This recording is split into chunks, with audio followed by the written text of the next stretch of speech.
The Athene Real Talk Podcast explores controversial ideas to stimulate debate and active thinking. These ideas do not always reflect Athene's personal views. Welcome to the Athene Real Talk Podcast. He has been called the best gamer in the world, hands down. World-famous gamer and philanthropist Athene. Gaming for Good, it's called, has raised more than $20 million. Using his notoriety to raise money for charity. On activism, science, culture, and self-development. Proud to have him in the studio today. I would not want to take you on in a video game. Everything that I'm going to say now has already actually been said in one way or another, but has never been structured this way. Everyone on the planet values their safety. And basically, the way that translates itself is based on how they grew up. They will channel it through what they're used to that gives them and provides this safety. So if you grow up in a Catholic family, you will think that being a Catholic provides you this safety. If you grow up to be a Muslim, it's because you think being a Muslim provides you this safety. So basically, depending on your environment and where you grew up, what provides you this safety will be what you value. And that's literally, when you talk about what comfort is, that's literally what comfort is. It's literally settling on a certain level with what you have that already provides you safety and holding on to that. I don't know how more accurate to define what comfort means. It's literally settling with what you already have that provides you safety. And the thing is that in order to understand something, and I also talked about this quite a bit, but I'm going to repeat myself because here it becomes extremely important to understand the dynamics. And I will define three concepts, which is the objective reality, which are the things that apply to everybody, whether you like it or not, such as gravity. The subjective reality is what you yourself personally likes, and the intersubjective reality, which is what a lot of people value and as a result can turn paper into money. People do not emotionally understand that the intersubjective reality is not the same as the objective one. We actually feel that money is real, even though it is just the value is given by what people give and mainly at the end by what you can buy with it. And it's the objective reality that actually defines the value of money. Because if you had all the money in the world, but you couldn't buy anything in the objective reality with it, then it's worthless. So like at the end of the day, even though we value the intersubjective reality, it's because of the safety it provides us through the objective reality. And that is one that everybody can understand. Even everybody's inner child can understand that. It's like at the end of the day, when you think about safety, it's about really the practical reality. You have your food, you have your warmth, you have your house. Without these objective assets, you would die. Same with like if you're sick, for example, if you have a virus or whatever,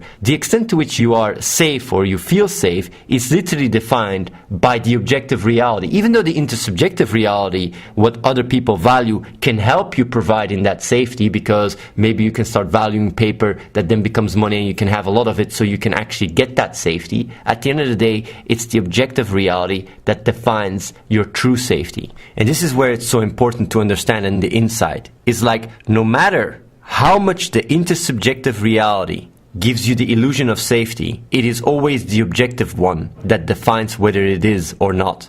And to give you an example is, let's go 2,000 years ago, when people thought that by sacrificing their youngest child, they would avoid a famine to happen or disease to kill their family or whatever. Basically, they have an idea from the intersubjective reality, because everybody around you thinks like, oh yeah, if you sacrifice your youngest child, you won't have to go through this misery. But yet, even if they did it, disease and famine still hit them hard. And it's only when we started understanding that the objective reality is actually what defines our reality rather than our intersubjective one, and that the scientific method and the scientific revolution started, that we had this amazing increase in actual safety. Because we started, rather than trying to understand these mythical gods and such, we started to try to understand the objective reality. And that is also something that nobody can argue with. The problem is that when I say 2,000 years ago, this one person sacrificing their child, if that would happen today, we would just say they're crazy. Same with Liberia. When the Ebola outbreak came out, the witches helping people to, take away their disease and their viruses or whatever, was one of the big reasons why it started to spread so fast, because there was this traditional burials that really made Ebola spread even faster. And because people were holding on to this culture, it was spreading faster and faster. It's because of the information flow and educating people, and the changing culture was actually the real reason why Ebola didn't spread as fast. But what I just want to mean here is that the intersubjective reality was not in line with the objective one. And that is always what at the end of the day causes suffering. It's when your intersubjective reality and your idea of reality is not in line with the actual reality. If what provides you safety and what you hold on to is an image that is actually not real, then the objective reality is always going to catch up. And I'm going to give you guys a good example. Because you might say like, yeah, but these people in Liberia, they're primitive or this or that. The thing is like, they're just, as most people, as almost everyone, defining their safety to their intersubjective reality. And they're doing it, and you are doing it as well. And let me give you a good example. How many people here, when they go to university and they study something, they feel a certain level of safety because their family tells them to do it, their environment tells them to do it, even though you don't really know so well why you're doing it, you're still doing it, and it gives you a level of safety. You go like, yeah, I'm just submitting myself to this intersubjective reality, and as a result, it will take care of me. Even though there is big people like Bill Gates and Elon Musk, and like the scientific world is saying like,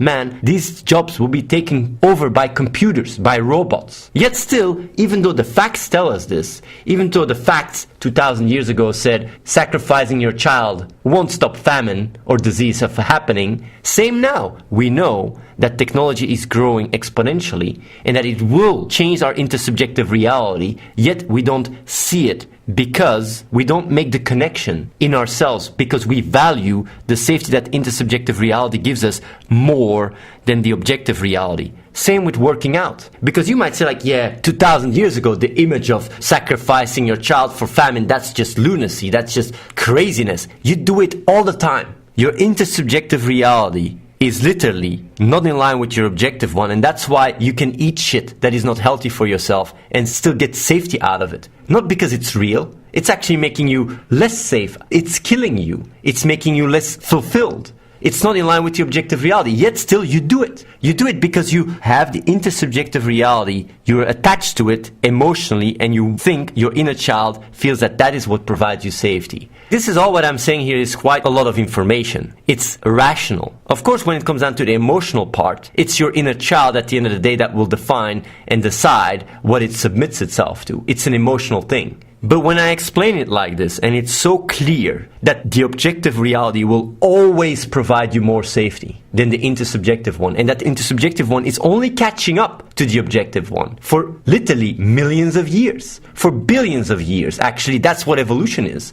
Evolution is just nature trying to catch up with the objective reality, being more in line with it. And we did it through our DNA, and now we do it with our culture, with our IDs. But it's only when our IDs are in line with the objective reality that we can truly provide for our own safety. And that is what logic is. Logic is the consistent patterns that bring about this objective reality. And understanding these patterns, understanding this objective reality, is what truly has provided for our real safety. Not that one that we are in this comfy bubble that we believe is our real safety. The real safety is dictated by the objective reality. And what is this entire click stuff? It's just instead of submitting to the intersubjective reality of your culture or whatever, and everything you deem that provides you safety, this comfort, like all these things that you've settled with that provide you safety, is actually truly understand that the objective reality and understanding logic will truly provide for your safety. And that's one that even your inner child can get. That's actually a little jump that even your inner child can understand. Even your inner child, as hard as it also trusts this intersubjective reality, it knows that the objective reality at the end of the day has the final say. And that's why people that are in a comfort state that is really not providing for their safety has a much easier time to click. And you know what's also really funny? When we came up with the click, about 70 to 80% of the people here clicked within the next few days. You know why they clicked? It's not because I was explaining it to them. It's because the intersubjective reality, which was providing their safety, aligned with the objective one. And that's why they all adopted it. They didn't adopt it because of a certain insight or whatever. They adopted it because the intersubjective reality, their comfort, was taken over by this insight. And in order to keep the comfort, they had to adopt it. The reason why Nolan or Lenny or whoever left is because they still had the duality that their home could provide this comfort. That's it. Their inner child was still holding on to this intersubjective reality at home. If they knew they couldn't go home or nowhere back, they would adopt this clique as well. Because their inner child would understand, like, yeah, I don't have a choice. It's part of my intersubjective reality. Might as well embrace it and adopt it. But the intersubjective reality of the people that didn't adopt it was still, for a big part, at home. And that's the thing, like when you start realizing that and understand that the intersubjective reality defines the comfort you experience, then you start understanding, first of all, if you're a more intelligent person, how more important it is to click early on. Because by clicking early on, you actually like set the trend of this intersubjective reality. But secondly, what you also know is that once it becomes part of the intersubjective reality, it will start spreading like wildfire. But also what is important is that at the end of the day, clicking is very simple. Everybody can do it.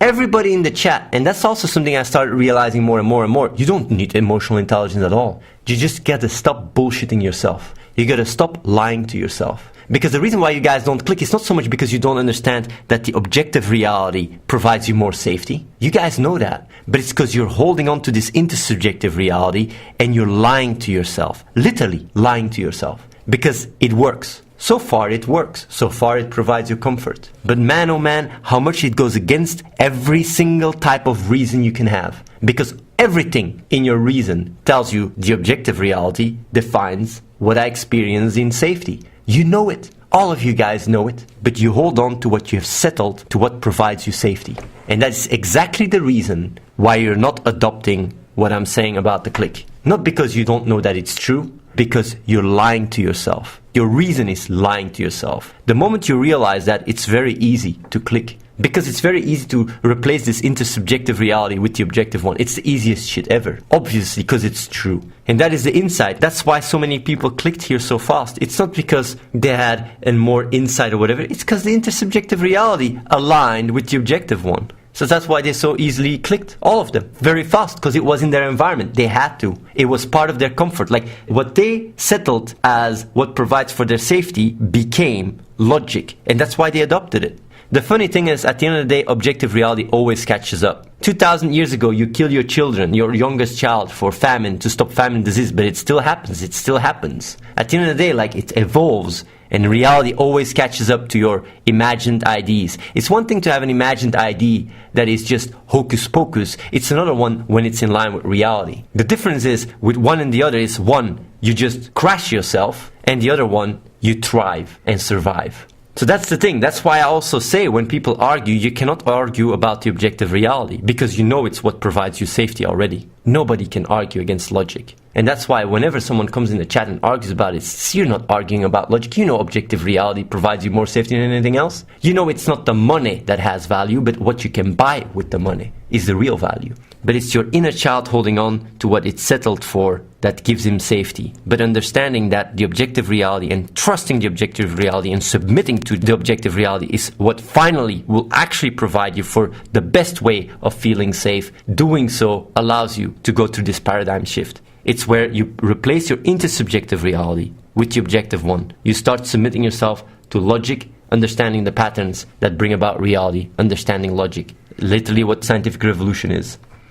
Mr. Chris says, what you call objective is still what you believe to be true, but science doesn't provide proof, but just the most plausible explanation. Yes, the objective reality is what applies to everyone, such as gravity, whether you like it or not. And you can still say like, yeah, but that is not sure, that's not certain. Yes, that's not sure and certain. And therefore, if you would apply that for real, this little idea, because that's what the problem is with this circle jerkery, you don't apply this in your life. You don't just go and jump from the window thinking you're going to fly to your work because it's faster, because you know you will fall on your face. So even though you make this claim, you still, every step, every choice you make in your life when you eat something or whatever, you're not going to go and start eating rat poison. You're not going to jump from the fucking building to try and fly to your work. You still apply what you think is most likely to provide an explanation for what to do. It's still going through, like, you walk down the stairs. You don't jump. You don't dive downstairs. So, like, even though you are saying this, you are still applying day in, day out the objective reality to measure what provides you for safety or not. And this argument is merely a masturbation one. So what about the gray area between subjective and objective? The beauty thing is that science has come so far that there is not even so much of a gray area between subjective and objective. And the way I define objective reality is the rules that apply to everyone. Of course, you can still argue that that's still a belief because gravity this and gravity that. Maybe gravity doesn't apply to all people on the planet. Maybe there's people that actually can fly, but it's very, very unlikely. Purpose, submit noun, the reason for which something is done or created or for which something exists. So basically, if you want to define purpose, first of all, understanding what you are. That's the first thing you do. When logic is your core value, you want to understand what you are. You want to understand everything logically, including yourself. And when you understand yourself, and when you look into yourself, you have to look in evolutionary biology. When you look at evolutionary biology, you see that cells have evolved to become more and more complex organisms to a point where they became self-aware. We're the epitome of evolution right now. And scientific revolution has allowed us to evolve even more. So basically, when you understand what you are, you realize that your ability, even your cognitive abilities, have been given rise to because of evolution.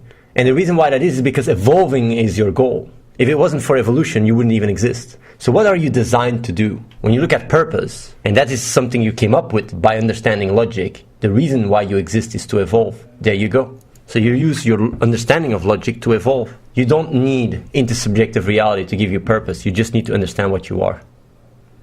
I love the click ID, Athene, but life without any family or girl is crazy. Let me tell you something, Mr. Kazushima. I had one father that clicked, Tihigo, and he said he's become the best father ever because of the click. And he said that every single father owes it to their daughter or to their son to click. Do you understand that? You will be able to be a better father. You will be able to be a better partner. You will be able to be more attractive, more successful, everything. You know why? Because logic is what you are, and understanding it is what allows you to do it in the most optimal way. Of course, step 4, once you click, is not always as easy. There will be some bumps in the road and questions you don't know how to answer. But knowing that logic has the answers and going about it will only strengthen your faith for it.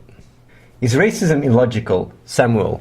Well, it depends what you mean. Everything is logical. You might wonder, but that doesn't make sense. If I believe in something and I do something that's against logic, that's also logical. If you go to your neurons and the chemicals and the hormones and your brain, everything makes sense, Even your delusions make sense. But the problem is that that's not how you move forward. It's by having a self-image. A flawed self-image makes a lot of sense. If you grow up into a neighborhood have a childhood surrounded by people saying random shit, then of course your beliefs will be dysfunctional. It's normal. But if your beliefs are not in line with reality, you just set yourself up for a lot more suffering. And that's what submitting yourself to logic is. You embrace a belief system that is in line with what you truly are. So racism, in a sense, makes sense why people are racist. But being a racist, these ideas of racism are not in line with the true reality. You're not superior to other people when you just look at the facts. But the belief of superiority is ingrained in what we are as humans because it allowed us to evolve to come to this point, and we can fight against it. We can understand it and undo it. Same with all other primitive behavior. We're not going to go around and rape women on the street, even though our ancestors used to do that. If we really go back, that's what they did all the time. Our ability to understand what we are and understand how things work allows us to elevate ourselves and become more humane. That's what differentiates us from animals. It's our understandings. That's what has brought about the scientific revolution. It's our understandings, our understanding of the objective reality. The intersubjective reality is not real. And the intersubjective reality is only defined by what more people value, like money, institutions, nations, or companies. All these things are just images. Like, what is Apple? The brand Apple, or the United States. Everybody goes oh, United States. What is the United States? The United States is just an image. It's an ID. It's not real. You might say yeah, but these countries are real. No. USSR got disbanded in a treaty. Nobody talks about the USSR anymore. The Ottoman Empire doesn't exist anymore as well.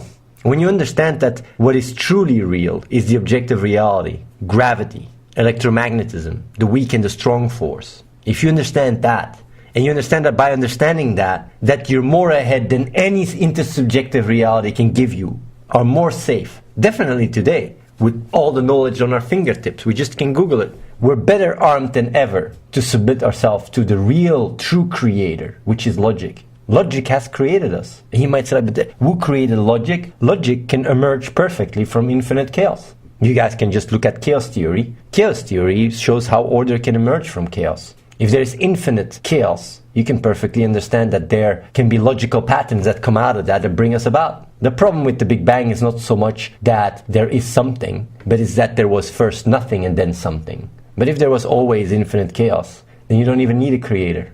Then the creator is literally logic. Submitting yourself to this creator is what allows us to come to an understanding through scientific revolution to what we have now. And that's the beauty of it, but we didn't do it psychologically yet. We hold on to this flawed ideas of comfort or these flawed ideas of validation, caring what other people think about us. Literally, how many people here go through life and everything you do is to get the validation, the approval of the people around you? How many people in the chat, their entire life is dictated by what other people think about you? Why? Why do that? Why feel worthless? If when you fall back on logic, you can provide for everything. You can take care of yourself. You can feel more safe. When you truly realize that on a fundamental level, you go through a catharsis. It's literally an awakening. Many people have the validation. And then you have the other group, which is comfort. How many people here just settle? They go like, this is my life. I feel comfy here. I keep it like that. And then when you see these elections like this, they shake it a little bit up. They make you realize maybe this comfort bubble is just a lie. Maybe this is not going to last for so long. And it's not. I can tell you that now, right now. That's why you always set yourself up to suffer more. Even if comfort provides you for all the safety right now, it's not going to provide it forever. You might close your eyes and think you're not heading off against the cliff. But that doesn't make that what's going on is still happening. The inner child in you loves to close its eyes and close its ears and believe everything is going to be all right. And then when you get hit in the face, you start wondering. You start suffering. But if you fall back on logic and you know that logic will always provide for you, then automatically what you do is just you feel confident. Every time, wherever you go, reality is next to you. Logic is next to you. It's something you can also use. It's not just an idea. You can understand logic. You can understand the patterns. You can understand what is most logical to do at any given moment. You start truly thinking for yourself. For the first time, literally skeptical. You don't experience duality anymore. How many people here go through life with so much duality? So much cloudedness. All these thoughts popping in and popping out all the time. Noise, noise, noise. When logic is what you crave and what you desire, you don't experience this noise anymore. The only thing you experience as noise is when something doesn't sound logical. And then it's understanding. You crave to understand it. And the internet is a beautiful place. You can even go to the Reddits. You can go to the Discord, talk to other people about it. Say like, I'm having this issue. Finding solutions, understanding your emotions, understanding the true cause of these emotions and undo them. You either accept or you do something. Social anxiety fades away. Depression fades away. A new world opens right in front of you. It's right in front of you. And it's not even like you don't know how to get there. You just have to let go. You have to push away discomfort, settling, push it away and embrace logic. And the moment you do that, if your connection to logic is strong enough, your love for logic is strong enough because you understand the facts, you understand how it provided for your safety, for your mother, for your father, for your parents, your grandparents, you embrace it and you change. Instantaneous. You guys saw Knockstep. He stopped smoking 7 years. He was smoking 7 years and just stopped his cigarettes immediately. He didn't even require any discipline. Do you understand that? When logic becomes your God, when logic is what you submit yourself to, then anything you desire is logic. And then bad habits don't make sense anymore. You adopt good habits. You start living longer. You start living more healthy. Because you guys might come and argue and say like, yeah, all this Trump stuff, these guys are delusional or whatever. But you're not so much different. When you know what's better for you, you still make compromises all the time. You might be able to work out better or eat more healthy, yet you don't do it. You might spend your time more efficient, maybe help some more people, but you don't do it. Why? Because your true desire is to settle for your comfort or to get validation. Change that to logic and all these things will come automatic. You won't even have to fight anymore. You won't even have to push yourself to work out. You just do it. You do it because you know that's logical. And the funny thing is you will get rewarded for it. If you love games, you love music, you will love logic instead. You might say like, but I don't want to let that go. I don't want to let go of music. I don't want to let go all this stuff. I want to hold on to that. But that's exactly the problem. And that's when the real true self comes out. This selfish inner child that can see the world burn. But as long as it feels comfortable, it doesn't care. But let me give you a little reality check. The fire is heading towards you. You can't keep lying to yourself. Don't be delusional. Accept reality. And the sooner you do, the sooner you shall be redeemed. People around Russia, the countries, Estonia, Latvia, and all these countries, you guys are shitting your pants right now. Maybe rightfully so, I don't know. I don't have enough understanding in geopolitics, but what I do understand is like the sooner you fucking click, the sooner you submit to logic, the sooner you're welcome here. Better than being drafted, isn't it? Because I've started to realize that fear works better. Fear works better than inspiration. Because inspiration just makes you feel more comfortable about what you settled for. But fear, it questions your comfort zone and makes you start wondering, like, is this actually really truly what I want? I was listening to Homo Deus yesterday, which is a second book of, like a book after Homo Sapiens. And he was talking about free will, and he was explaining how with experiments they see you make decisions before you're aware of them and this and that. And what I find just fascinating is when I listen to these things, and I already talked about it last time as well, with how consciousness, does it even need to exist? I actually gave a really good argument why it does exist. But same with free will. The problem is not so much whether we have free will or not. Honestly, we don't care so much about free will. What we do care about, though, is that we're part of the equation. And what I mean with that is if you use your reasoning to come to a certain conclusion, whether that was deterministic or probabilistic or whatever, you don't care so much as long as you know you took part of it. So if your awareness that you experience also is part of the equation of the decisions in the life you live, you don't care so much about free will. And that is something that a lot of people like misunderstand, even in the scientific community. They think like, oh, free will is about determinism and this and that. It's not so much about that. It's more like people want to have a sense of control. And if you tell people like you have this sense of control, maybe there's a big part that is emotionally driven or whatever, but there's a part of it that is a control, then people go like, okay, whatever. We don't know whether it's deterministic or probabilistic. Free will might be a wrong label, but who cares? And that's the thing. Like when we think about free will or when we think about these concepts about consciousness or whatever, it is mainly the emotional loadedness that defines the extent to which we experience existential anxiety. It's not so much our rational one. And if you can really come and go to the core of what actually brought it about, whether it's control or with free will or in purpose, it's like meaning. You can sometimes wonder and says, the universe, does it have meaning or not? Does it have purpose or not? But if you then understand like purpose, there is no such a thing as a definition or a concept of purpose without humans. So you can't even talk about purpose because no purpose compares with purpose. And you need the concept of purpose to even talk about the universe. Then someone says, oh, okay, then I'm fine. If it just doesn't even exist, because the problem is no purpose. It's the opposite. Like we think emotionally, we think binary. Emotionally, we think binary. And when you pinpoint these things really concretely, you undo the existential anxiety that's underneath it. And I find it really fascinating that these things are not being said whatsoever.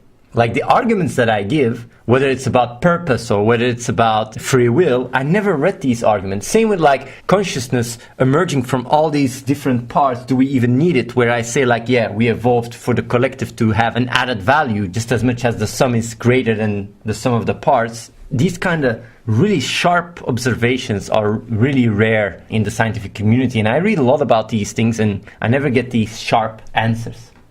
Another thing I wanted to say is like I saw on Making Sense subreddit a question and a guy was saying like assuming you would try to convince a religious person that being religious is not logical, right?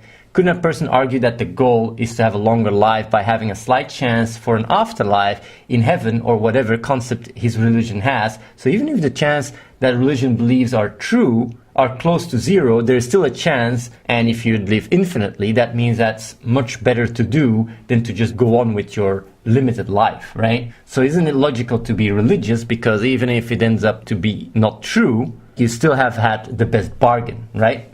Because in the chance that it is true, you'd have infinite heaven. And these kind of arguments, I read them sometimes, and I never really see strong counter arguments against these things. And that's why I wanted to do some real talk and talk about these things to just debunk these kind of flawed logic. And I answered this question, and I will just read my answer. And I find it actually a shame that I always have to be the one that comes up with these debunkings in these logical fallacies. But hey, well, you can build on your assumption that there is an afterlife, but the flaw is in the presumption how to get there. More so, the chances we won't die due to technology or due to quantum immortality are much higher than another type of afterlife. So even in this regard, you would better be off submitting to logic instead, because that will get you better odds. But let's say there is a God and there is an afterlife, you can still argue what are the rules to get there. No one can tell you except God. And even holy books are written by people, so you are literally basing your life on a rule set that is created by humans rather than a deity.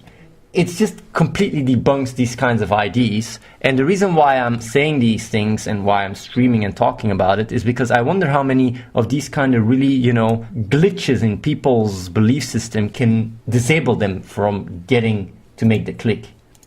I also wanted to say, like, Raphael was one of the last guys that didn't click here, and he clicked. And the reason how he clicked was because he actually went to a gossip text and replaced God and the Bible with logic. And that worked because he realized that logic can also love you and that logic also trusts you. And by really imagining that, it can help you get a stronger emotional connection to it.